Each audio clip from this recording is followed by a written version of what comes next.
What I'm doing tonight is to tell my story, and it's an individual story. Whether it applies to you is for you to decide. It's vital that you get legal and financial advice as applicable in your own particular financial situation and goals, and as you develop your own action plan. What I'm offering tonight is advice from someone who's actually walked the talk. And this principle that I have myself followed is that I take advice from people who've actually done what it is that I would like to do.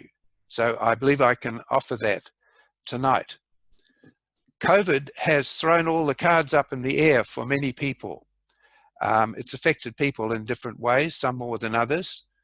It's a challenge, but the Chinese symbol for a challenge is also the same symbol as for an opportunity. Opportunity and challenge and crisis go together. So it's also a huge opportunity. I'll be talking a little bit more about views, and I noted with interest the survey results that Adam shared with you, and I'll be talking about that. Life is always uncertain, and the trick is to be able to be open to all the feedback and to find a way that is realistic about the future and navigate your way through the challenges without being either too optimistic or too pessimistic. A bit of a balancing act, I guess. Going on to slide 2. We're on slide 2, thanks. Is that my most extensive period, I had actually done, I'll get to the earlier work, but the most extensive period for property investment was in the early 2000s. And I acquired 90% of the properties that I currently own. And as was mentioned by Alan, I have currently 47 properties. I've always taken a buy and hold approach. You get yourself into a property, you get the rent from the tenants, and effectively they pay off your mortgage if you're willing to be patient enough. It's not going to be the same every year, obviously, as we know. And we'll get to the question as to what the effect will be for the 1 or 2 years following COVID. But when you take, and I will get into the statistics on what happens in 10-year modules of ownership, which is really quite remarkable. In my property investment career, in fact, I've owned 83 properties, and the properties have increased each year by 8.3%. When you think of it, what other investment could be as consistently positive? And there was the good and the bad years in that. There's some years around the GFC when the properties were actually going backwards. But when you take the figures, 8.3% average value increase, it's quite remarkable, really. On to slide 3. Most of the properties are in different parts of Auckland, both the sort of elite suburbs and the South Auckland suburbs. And I'll get to that a little bit. And the results for the South Auckland ones have been very positive in terms of capital growth. Some of the truisms that we've sort of grown up with are not necessarily true. I mean, one of the truisms is that you're better off to invest in Auckland, and certainly that's a good place to invest, but there are a lot of other very good places, and the performance of New Zealand generally has been quite remarkable when you take the last 10 years. As I mentioned, as is listed there, Rotorua, 9 properties, Wellington, 7, Kapiti Coast 1, Queenstown, Palmerston North 5, and Levin. In terms of my own experience and involvement with the Property Investors Federation and associations, I've been a past president of the Manawatu Property Investors and a North Island vice president of the Property Investors Federation. And I found my membership of Property Investors Associations very positive and very useful. I've also written chapters in a number of books, and at the end of the talk, I will be offering a raffle on this book by Lisa Dudson, entitled The New Zealand Property Guide, which is a very useful resource. It includes 10 Kiwis, including myself, and their journeys in terms of becoming very independent financially with particularly residential property investment. Slide 4, and then slide 5. How did it all start? Well, it actually started earlier than in the early 2000s. When I was in the early 1970s, I came back from postgrad study in the States at Harvard University to a job at Massey University in psychology. And I discovered that the registrar of the university was prepared to give me 95% guarantee. Now, in those days, and this was the early 1970s, it was fiendishly difficult to get mortgages. People, probably unbelievable in terms of the regime now, but you virtually had to go to the local bank manager and almost get down on your knees begging for a mortgage. That was the climate. And typically, solicitors' trust funds were often the most practical way of actually getting mortgages, but they offered 95%. So I thought, well, I was a bachelor at the time, so I thought, well, I will, instead of just using the 95% guarantee on my property, I'll build another one just to, you know, see whether it can be a bit of an income. And anyway, this was a totally new area for me. The long and short of it was that the whole thing cost $9,000 to build. The land was $3,000 purchased for a section purchased from the Palmerston North City Council. The building was $6,000, and I got plans and specifications drawn up and got quotes from, I think, no less than about 4 or 5 builders. Everyone was mad keen. I think there wasn't as much building going. And when it was finished, it was valued at $10,000. And that you'd say, okay, that's only $1,000 more that I've made. But put that against the fact that my salary at Massey University was $3,800 a year. You get $1,000 from building this house. That's a pretty good deal. So I was kind of hooked a bit at that stage and pretty impressed. Slide 6, thanks. So this was, as I said, is a bit of a revelation.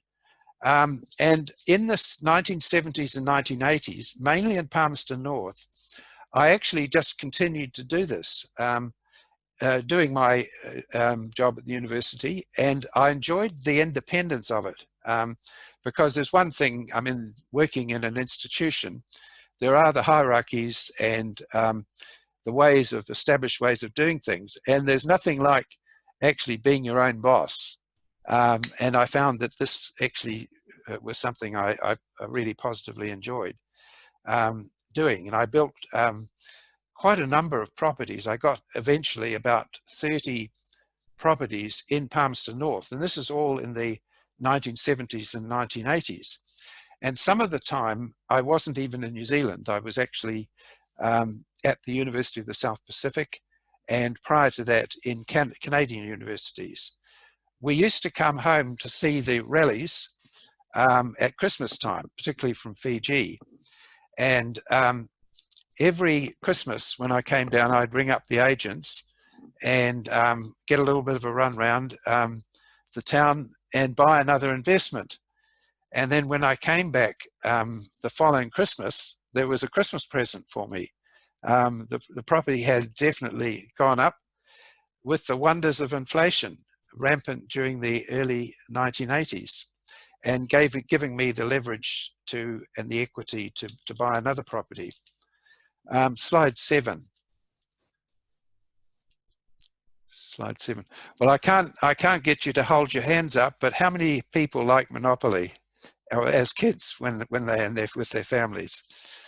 You can answer that yourself, but I was certainly a Monopoly fan, I have to say, and still very much going. Slide 8. In the early 1990s, we returned to New Zealand, and I moved on to my full-time job in internet publishing. Basically, what I did, I think I got the bug with the idea of being my own boss. So I thought, well, how can I turn my academic passion, which is psychology, into something which I drive myself? And so I established an international journal. This is way back in 1973. And of course, with in mid-90s, of course, we got the internet. And so now we're totally on the internet. We've got 100, and I'll tell you a little bit more about that later, because I think one of the points I want to make is that it's quite nice to not give up your day job, if you like, with in the early days of owning and building up a portfolio. You're obviously a little bit heavy on the interest payments with your mortgage commitments. So it's good to have another thing. And if you have a passion about the business that you might be doing alongside your property acquisition, that for me has been a very positive thing. So that's we're on to page 6, and we took a break in the 1990s. And then next slide, number 9. I took a 3-year business entrepreneurial course, which was actually very a good timing for me. It was a challenge to us to balance our personal lives, health, and financial status. Obviously, for the good life, all 3 of those are very important, and a sense of passion and fulfillment in what you're doing. And we set income and net asset financial goals, as well as goals in the other areas of health, personal life, and so on. And that was the Entrepreneur's Success Program. I'm not even sure whether it's still going. I also did a lot of reading. I attended seminars. I went to a Robert Kiyosaki seminar over in Australia, and I was basically on a process of getting more balance into my life, and that was definitely worthwhile. So going on to 10, slide 10.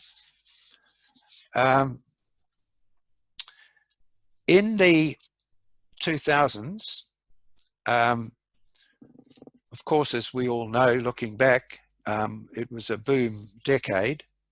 The first 3 years of that decade, I went very full out, and I bought my 47, it sounds unbelievable, but I virtually bought the 47 properties, or I had some of those already, but probably I bought about 30 properties, just one after another. And I would have property buyers in different parts of New Zealand, a lot of them in Auckland. And I just moved from one to the other, on and on and on. And I really had faith in my own ability to know what I was doing. I had been through kind of apprenticeship.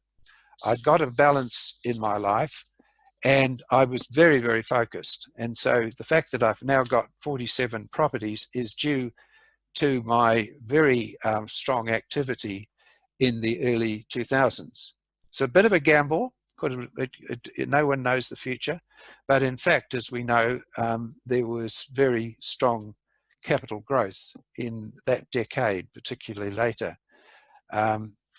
So going on to 11. What were some of the properties? Well, to give you an example, the first one on to slide 12.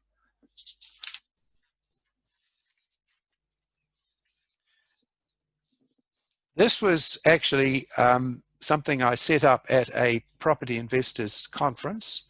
There was a firm, and I'm trying to remember the name of it, that was building properties, would build properties, and they made presentations at the annual conference. So I signed up for them to build me a 4-bedroom property in Albany, in Auckland, good area. And that is, next slide. Oh, yes, the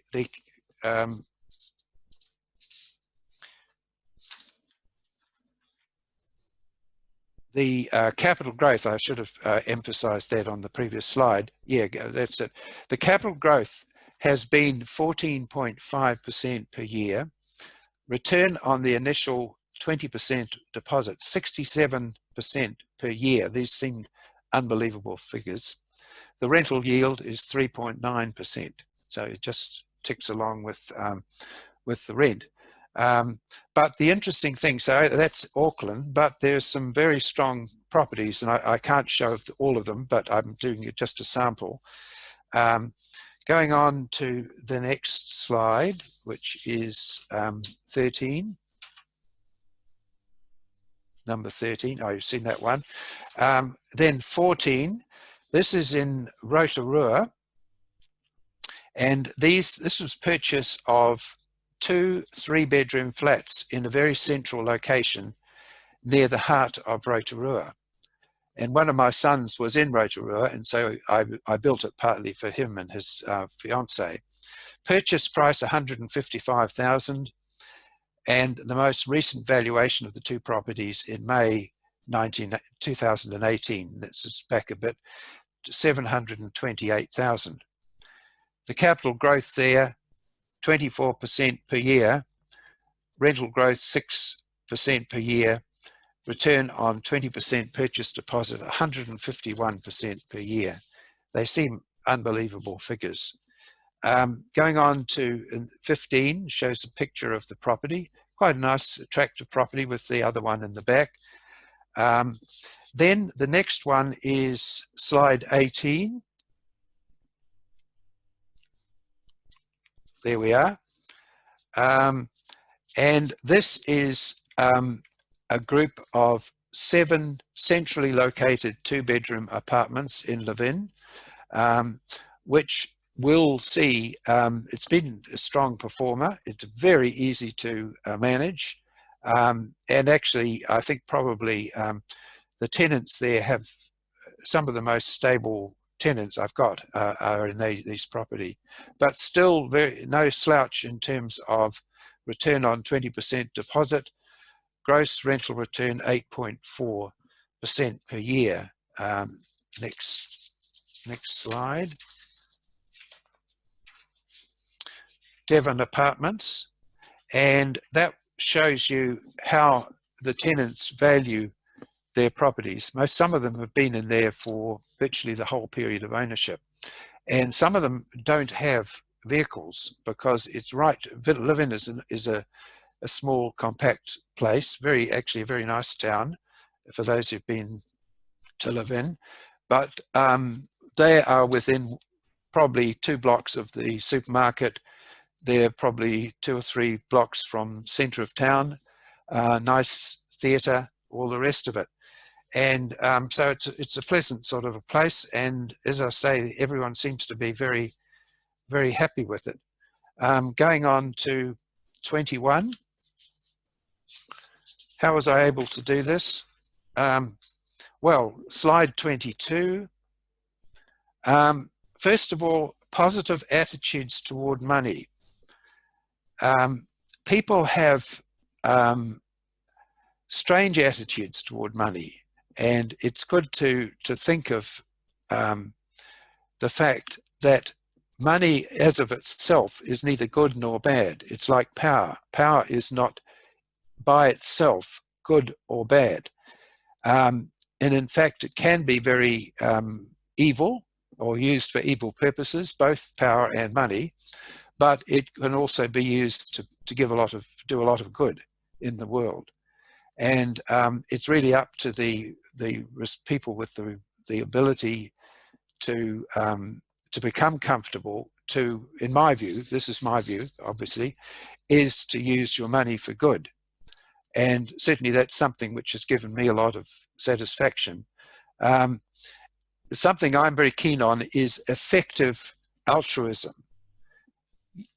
If you're smart in your business enterprises, be smart in your altruism, or in the money that you give, and make sure and demand accountability, effective accountability from those who are running charities. I'm a member of the Rotary Club, and Rotary is, of course, made up of a range of professional people typically, and their Polio Plus program is very effective altruism. It's subsidized by Bill Gates 2-to-1, so that if we give $1, obviously $3 is used in terms of inoculating children around the world against polio. The other thing I do, I'm a Rotary Club of Terrace End, I do things like collecting spectacles, which are sent to the Pacific Islands and are used by people there who otherwise would not be able to.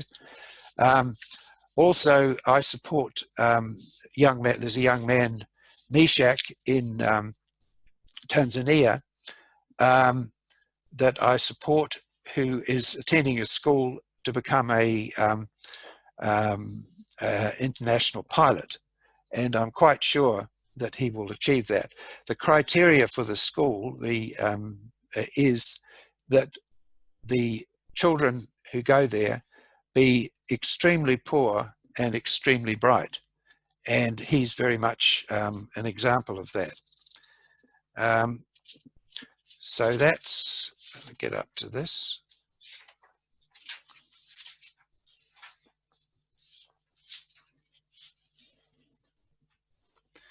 On number 23. Now, a second item, this is really is the question of handling risk. It's very important, obviously, to make sure that you have addressed all risk issues. Some of these are insurable, major medical, insurance protection, trauma cover, death or terminal illness, landlord protection, and general property insurance. Some are non-insurable, and these are addressed by separation of wealth from risk, by establishment of trusts, etc., cost-saving legal structures, tax effectiveness, and succession planning. And you really have to do your homework, particularly as your asset picture increases, that you've got the risk in these two areas addressed. The building and compliance with local body requirements, and of course health and safety issues, the healthy homes and all that sort of stuff, is something that you've got to be on top of. And I've always had the philosophy that you actually are basically providing a product as a residential property investor. I could be selling cabbages, or I could be selling vehicles, and I have to make sure that it's a good quality product, and that people will continue to want to deal with me as a person selling that product. And that's the attitude I take toward providing accommodation. And I believe it's been very much paid off over the years. I value the fact that they appreciate what they've got. It's a win-win situation. I'm getting benefit, but they're also getting benefit as well. And that's certainly, the ethical side is very important to me. Slide 24. Now, the cyclic nature of property, that's very much to the fore right now. When the property market is racing along, there's always someone that will say that the bubble will burst. And this has happened in the 80s, and it happened in the 2000s when the property was going crazy. If the property market slowed down, there's always someone saying that property will never recover. They're not saying that quite so much now, because a number of the predictors got badly burnt when they said that, and it didn't happen after the GFC.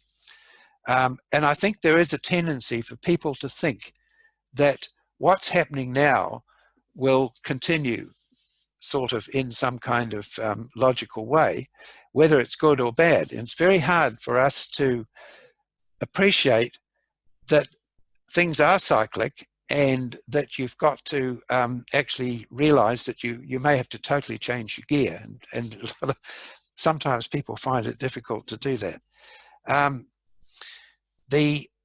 With the present COVID challenge, there are still some of what I call the chicken little prognosticators who think the sky is falling, although, as I said, there's less of them around because they got very badly burnt at the end of the GFC. The comments that Alan had on the expectations of the recovery were interesting. There's been a survey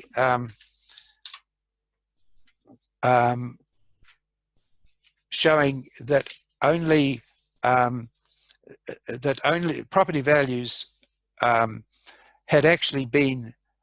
have actually fallen in terms of a study that was done with reported at New Zealand Herald by 1% since the start of the COVID crisis. So this is what's already happened. This is the actual 1% fall.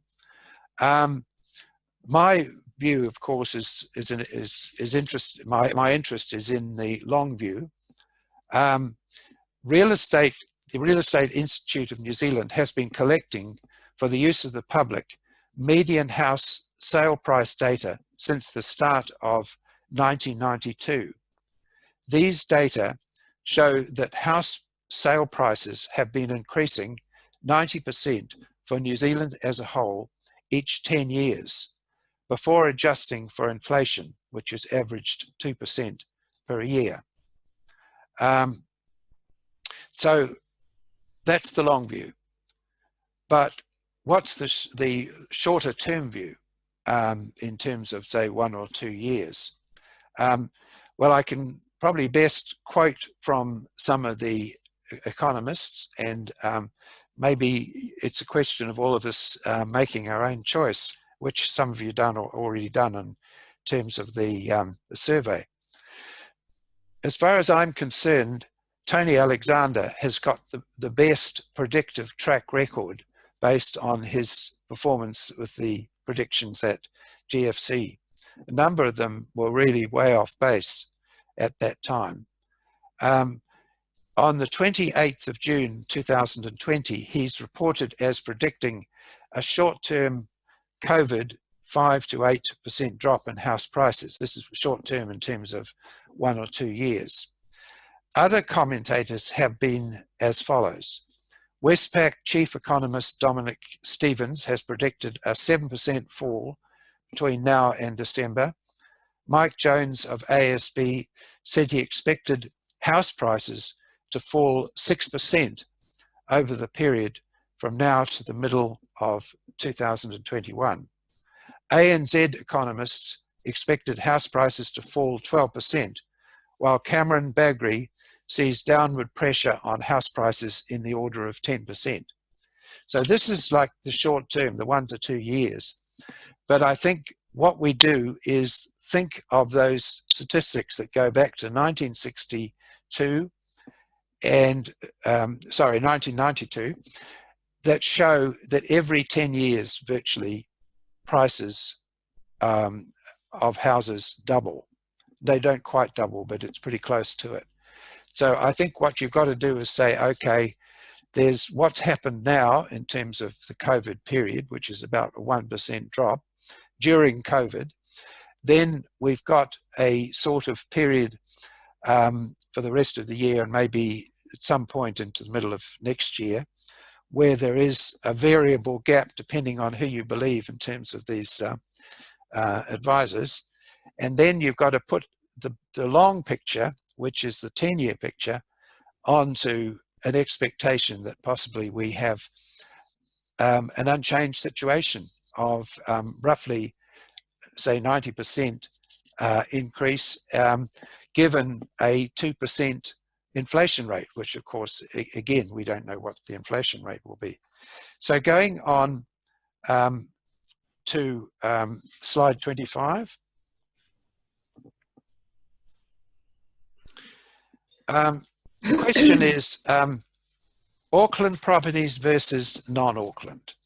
Now, if you live in Auckland, you probably tend to think, well, Auckland's the centre of all creation, and properties are going to be, it's much better to buy properties in Auckland. Well, yes, there are good things about buying properties in Auckland, and I've got a good supply of them, 16, and they've averaged good capital growth. Obviously, the rental yield is a little bit less. The 30 non-Auckland New Zealand properties have a smaller capital growth with a slightly larger rental yield. The real strengths of real estate are in capital growth over time, which is, I suppose, my message, one of my messages. And that's where I like the buy and hold. And I've indicated the figures from 1992 that the Real Estate Institute of New Zealand has been recording, showing the roughly doubling over the 10-year periods. Slide 26. Sorry, Bob, can I jump in? I know you said until the end there. Can you hear me? Increase, this shows increase in various parts of New Zealand. Going on to slide 27. Slide 27. Right. What I, in your early days of acquisition, when I was particularly doing my acquisitions in the 1980s and in the early 2000s, I tried to buy as smart as I could, and I used purchase agents, and I was able to buy 20 to 30% below. And so I was obviously looking at a lot of properties before I decided which ones to buy. And I had the philosophy of, in order to, it's all very well having capital growth over a long period of time, but you've got to be able to meet your bills. And so I would acquire 4 cash flow type property investments for every 1 capital growth type property. The magic of gearing, obviously, a vital aspect, and showing the power really of property investment. And I think particularly residential property investment. I have invested in warehouses and commercial buildings, and there is, to me, they certainly can show good results, and some people do extremely well at them. A little bit more risky. I like residential property. It seems to have been the one that I've ended up with. I've had some challenging moments with at least 2 warehouse and industrial buildings that I've got, and so that was certainly my learning. Going on to the next slide.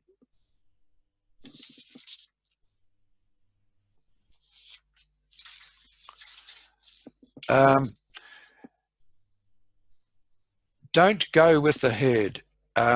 You have to be able to see things in your way and to follow your perception. So I'm not sure whether sheep will gain the ability to walk on their hind legs, but anyway, I do think that that has been something which I've valued in myself, I suppose, is the ability to see things from my perspective and to do what I thought was right. Timing is an interesting one.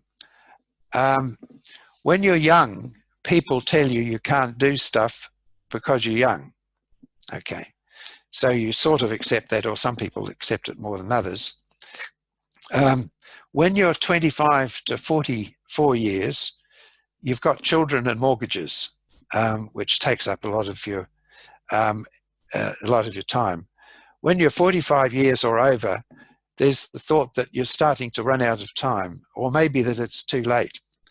And it reminds me, when I was at university, they ran the it was a whole year, and you took the exam at the end of the year, and there were some students who thought that the first term was, and there was 3 terms, the first term was too early to study, the second term was too cold, and the third term was too late. So not very successful students, I have to say. Slide 29. Slide 29. There's a lot of help out there from our property investor associations and the Federation and the conferences. There's a lot of valuable information, and really it's a challenge and a pleasure, actually, to go and look at those and check all of those ones out. Next slide.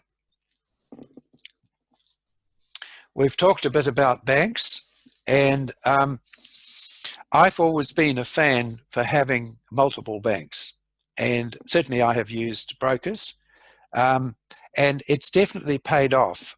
I've got 4 of the main banks that I currently deal with, but I've found that their policies do vary, well, as we know, and sometimes you can,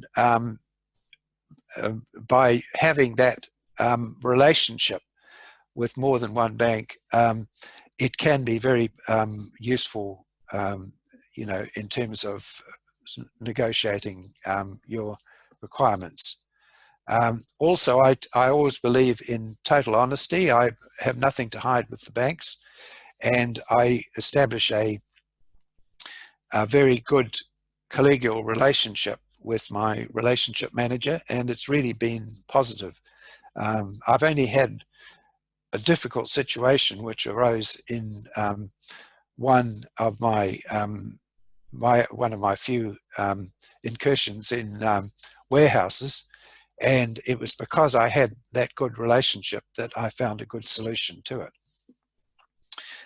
Slide 31. I don't manage any of my properties, even the ones in Palmerston North, because I think that's a totally different skill, and I don't enjoy property management itself, and so I have managers all over New Zealand. Some of them work out really well. I'd say the majority of them work out really well, and it's definitely worth it. I mean, people say, well, look, you've got to pay the rental agents. Well, I totally think that if they're doing a good job, they're really worth that money. So going on to 32, slide 32. Now that's something right out of left field. Two of my properties are in the United States, in none other than Memphis, Tennessee, the birthplace of Elvis Presley. And I was sad to hear that Elvis Presley's grandson died very, very recently, actually committed suicide, which is very sad. So how did I get on with my two properties in Memphis? Going on to the next slide, 33. This was one of them. And at the time, I purchased them in 2011. I went on a group of Kiwis that went over to Memphis, and I purchased two of these properties. They were all about 50, 60 grand US, and the rental returns were about 7.4%. They have...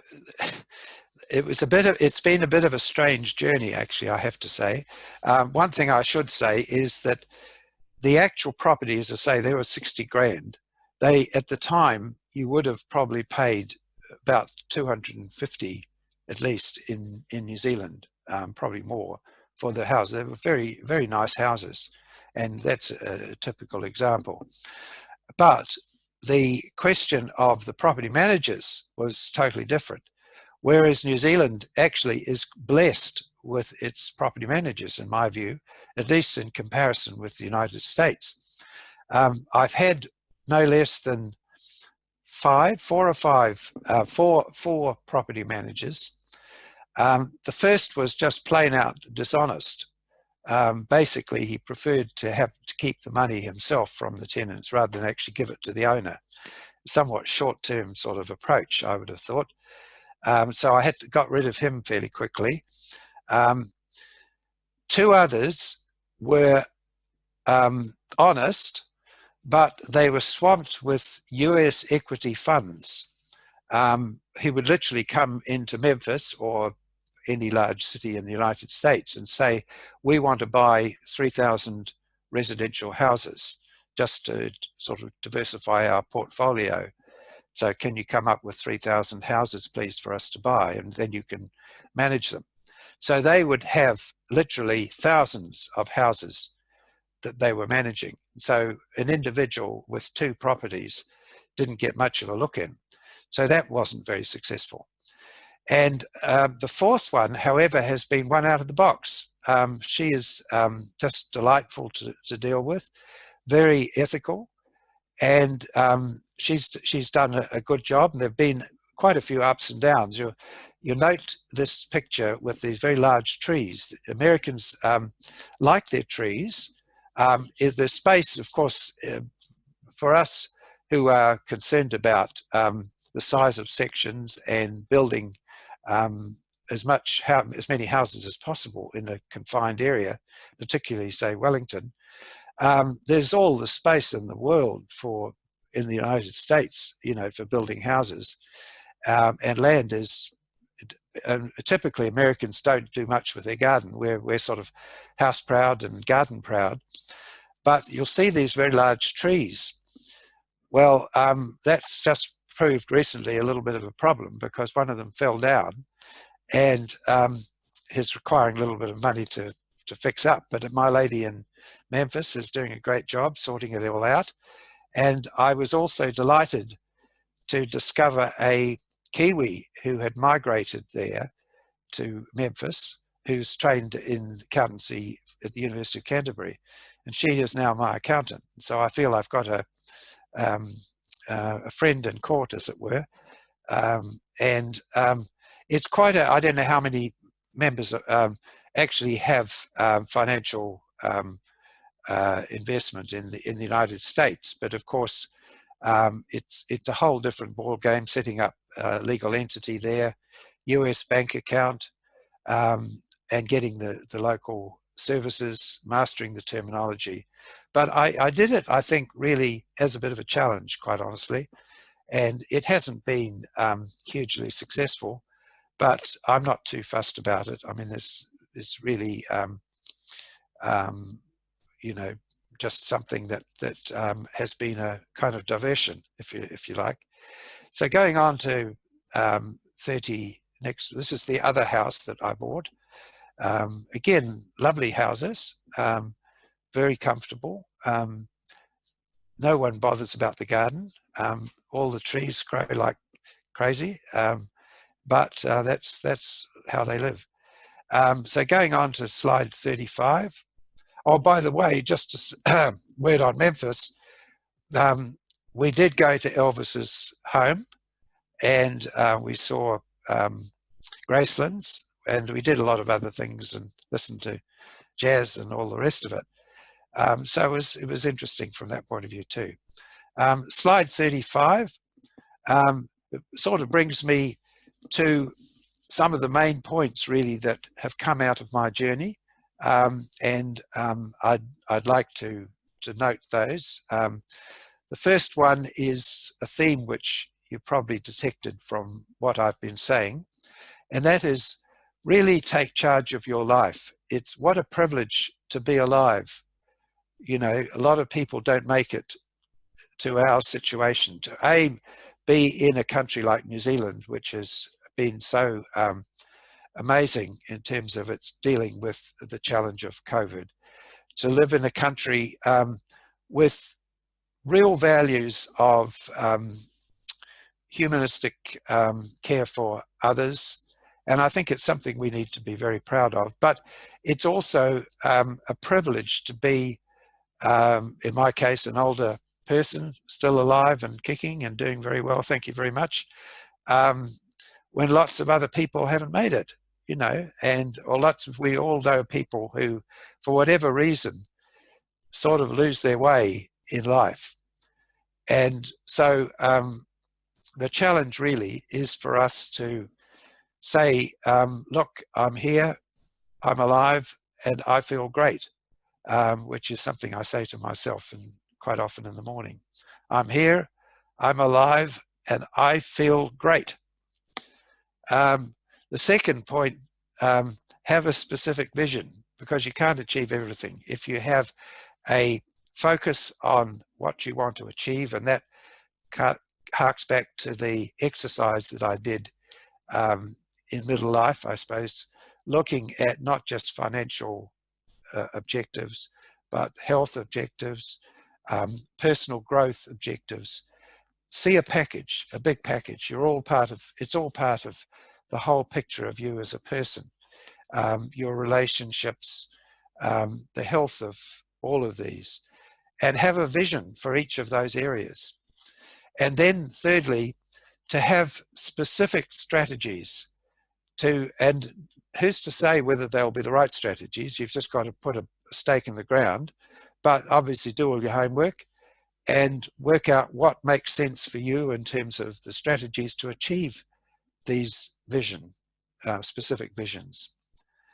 And the focus, because you can't do everything, you've just got to focus on what is important at the time.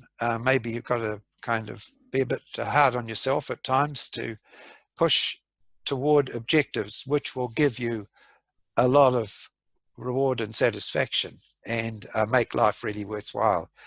But that focus is something which sometimes is quite hard for young people to achieve that, you know. And I think the more we can model as adults, the more we can model these characteristics, the better parents we can be, the better models that we can be to young people. So look at a lot of property, and going on to the next one. We're getting near the end now. Next slide. Yeah, do analysis and I talked a little bit about that. The diversity, buy some cash flow and some capital growth properties, buy properties in different parts of the country, spread yourself around a bit.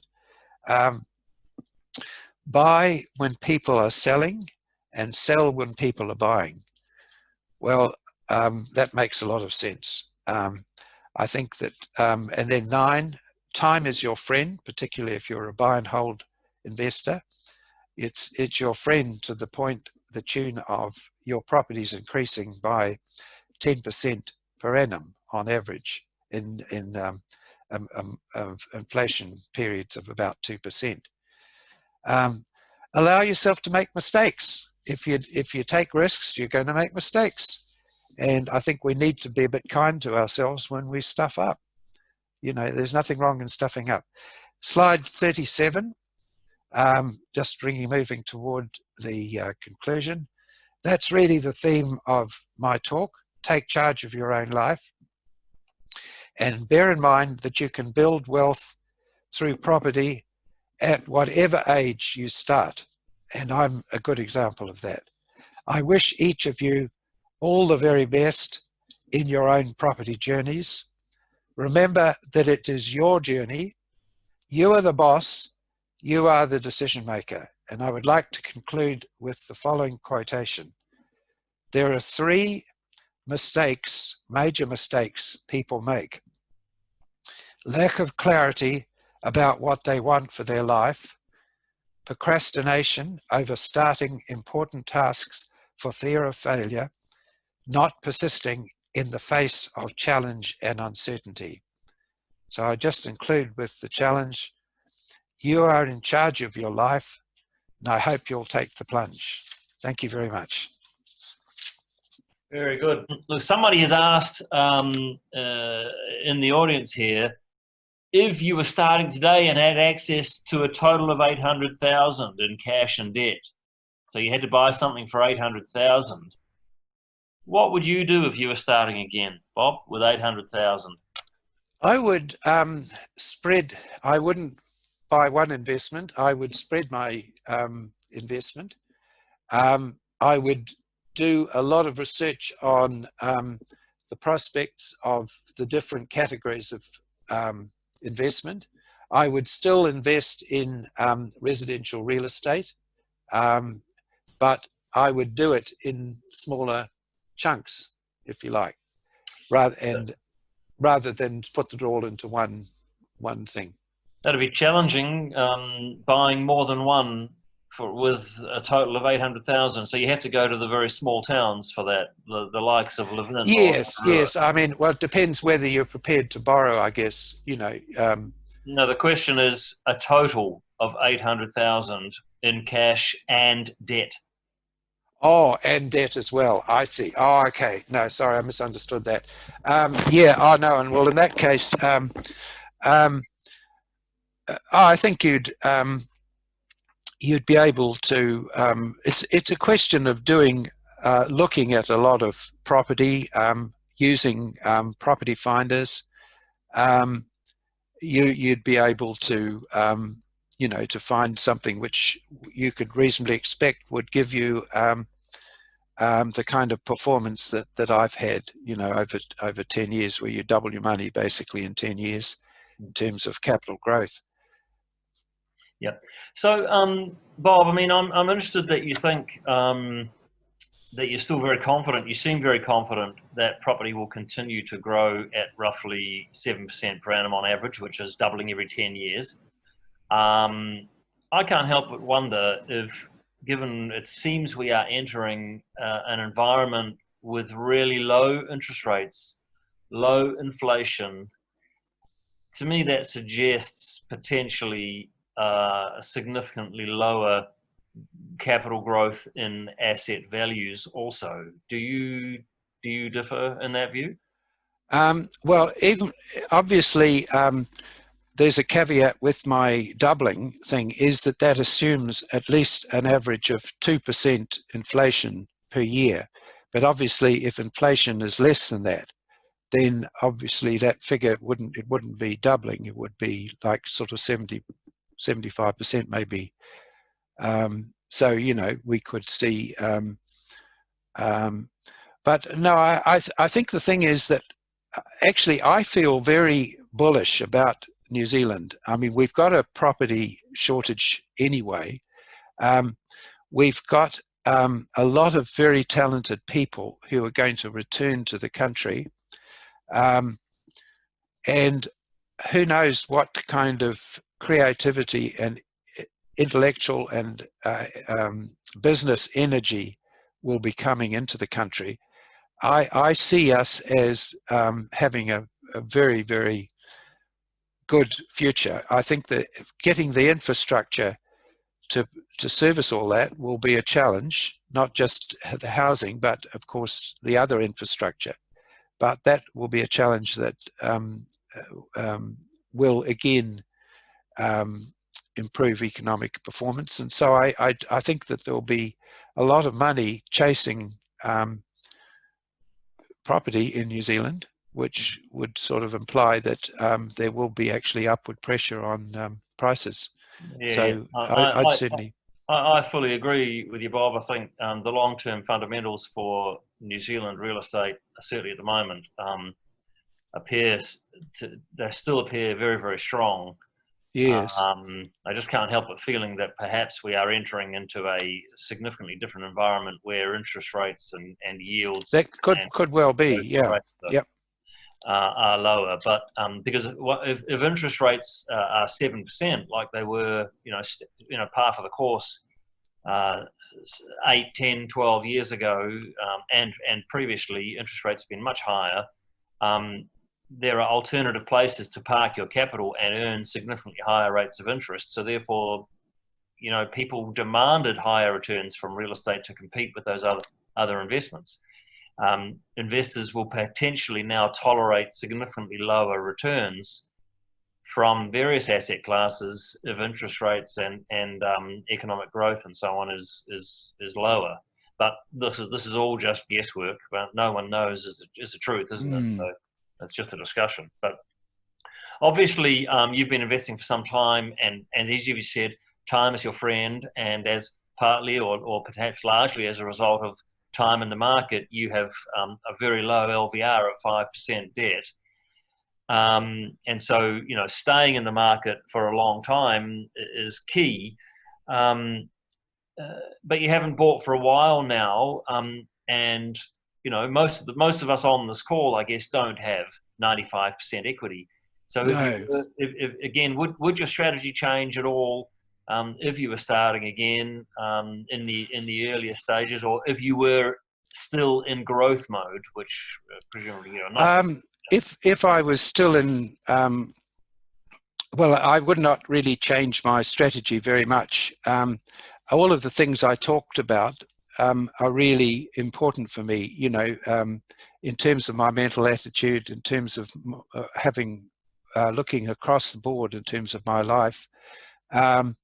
And also in terms of just getting out there, looking for deals, being very choosy as to what I go for, looking at risk profiles, being very smart on insurance, being very smart on estate planning, all these sorts of things. And there's good people out there, and I've not stinted the money in doing that, in getting that advice.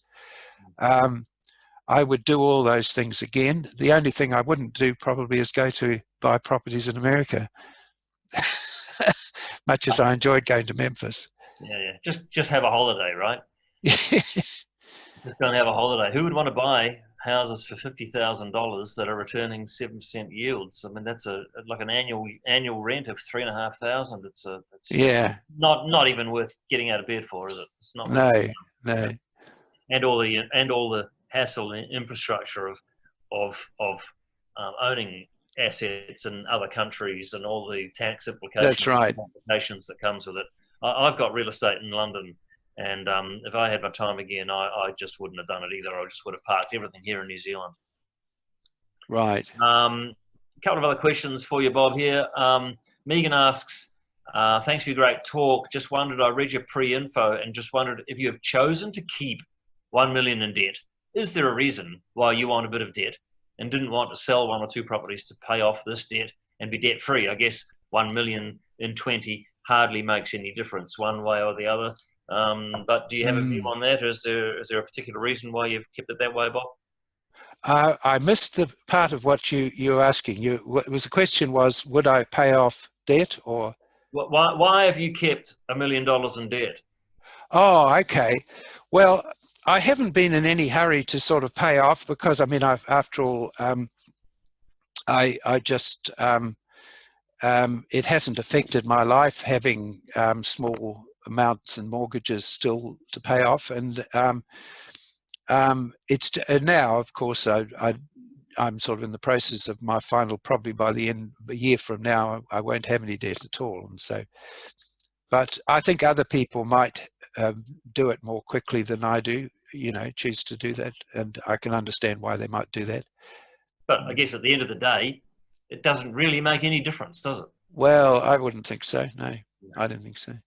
There is obviously some tax advantage in still paying interest and claiming for that and so on, but not a great deal. Yeah. As long as you've got good cash flow, well, you don't need to aggressively pay your debt down. I mean, it's hard work paying debt down sometimes, but that's right. Yeah. Army says, thank you, Bob, for an inspiring presentation. Aside from capital growth and positive cash flow rentals, did you resort to other strategies to increase your buying capacity? For example, trading or subdivision? No, actually, it's a good question, because I've never been a trader. That's just me. I mean, I recognize that some people do very well at trading, and good luck to them, but it's never been me. I've always been I'm a fairly methodical person. I plan, and I like the idea of just building something up, and I don't like the idea of, I actually kind of, I actually like the properties that I own, and I actually have some sort of thought about flogging them off. I actually don't, it's like selling your wife or something, so anyway, that's probably sounds a bit strange. But no, I'm very comfortable with buy and hold, and for the traders, good luck to them, but it's not me. I mean, trading or development or anything like that, that's just another way of generating cash, isn't it? Yeah, sure. And it's one way of millions of ways to generate cash. It's different from investment, though, right? That's right. Which you can then use the money to invest the cash that you generate. Your machine to generate cash has been being a university lecturer and having your medical. Yeah, that's provided the framework, and the other thing is I have actually built up the business that I've got is worth about $12 million, the publishing business. So and there's no debt on that at all. There's never been any debt on that. And there's major publishers who are prepared to pay that kind of money to purchase my business. So that's another which I don't include in the 20 million actually. It's because it's I've never wanted to sell that either. I'm enjoying doing it, but at some point it will be sold. Yeah. I had another question, which has now eluded me. But you had a couple of slides about insurance and risk, Bob. Yes. I mean, I have insurance. I have income protection insurance. I'm a real estate agent. I've got insurance to protect my income. If I don't know, I'm maimed or I become if I get hit by a bus or whatever, and I don't die, but I lose my ability to earn income. And I can't help but think, so recently I have gotten rid of my life insurance. Right. Because I got to a point where I thought I don't need to pay off debt in the event of my death. There's, my kids have got enough equity in the properties I own and so on. So I'll save the money. And at some point, I imagine I will also stop paying for income protection insurance because the cash flow from the real estate, it doesn't rely on me working very much anyway. So, it's just all cash flow. And if I can save $300 or $400 a month, I will. Sure. What's your view on that sort of? That makes sense. I became fairly early sort of disillusioned with life insurance. I think in the old days they tried to sell you whole of life policies, which seemed to be more of a benefit to the life insurance salesman than anyone else. Yeah. You've got to Um, keep paying into them forever. and so I then was into term insurance, but it doesn't make any sense. I mean, I consider myself self-insured, you know, in terms of that sort of thing now. And probably quite early on, I've got paid up policies, you know, for what they're worth. So But they haven't done as well as your real estate. no, and definitely not. Yeah. Yeah. Okay. You also made a comment in one of your slides there, saying an astute investor should be able to purchase 20 to 30% Yeah. below market value. Now, I have to say, Bob, I challenge you on that. Yeah. Well, that may have been historical. It was possible when I did my major buying in the early 2000s. But obviously, as the market heated up, that would become much more difficult. But I did all the buying in about a couple of years, pretty much 2 or 3 years. Yeah. So I, you know, you wouldn't, that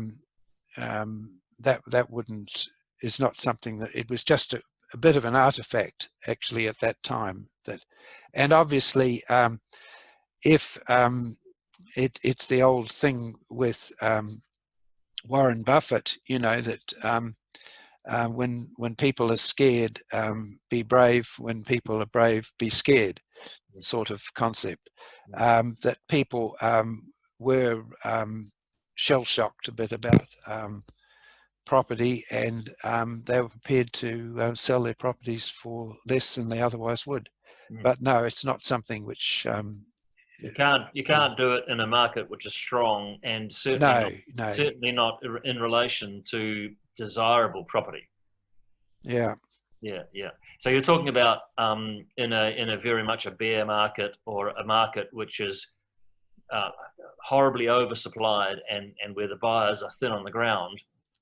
And then you find the situations where the vendors, for whatever reason, are just absolutely sick of this property, and they are willing to let go of it at a price that you know, is low, but at the same time there are no buyers around. Well, that's right. And so you can snap it up very, very cheap, because, you know, no one else is interested in buying. That's right. Well, in sort of, I bought some in South Auckland, and they were 97 grand, you know, and they're now all 600, whatever.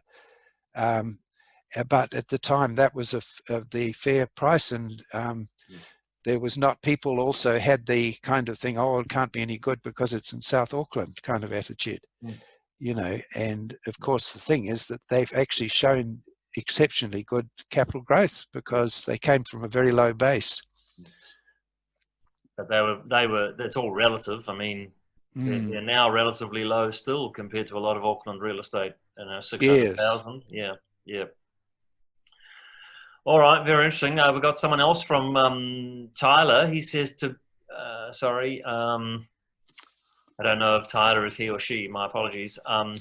To build a portfolio that has a good balance of high cash flow properties, what do you think about investing in apartments or unit title properties? If I can just jump in there too, Bob, and I noticed you talked about the difference between cash flow and capital growth properties. I have to say, my philosophy is, if you look after the cash flow, the capital will take care of itself. Right. Cash properties that are good cash flow properties go up in value beautifully, just like low cash flow properties. Yeah.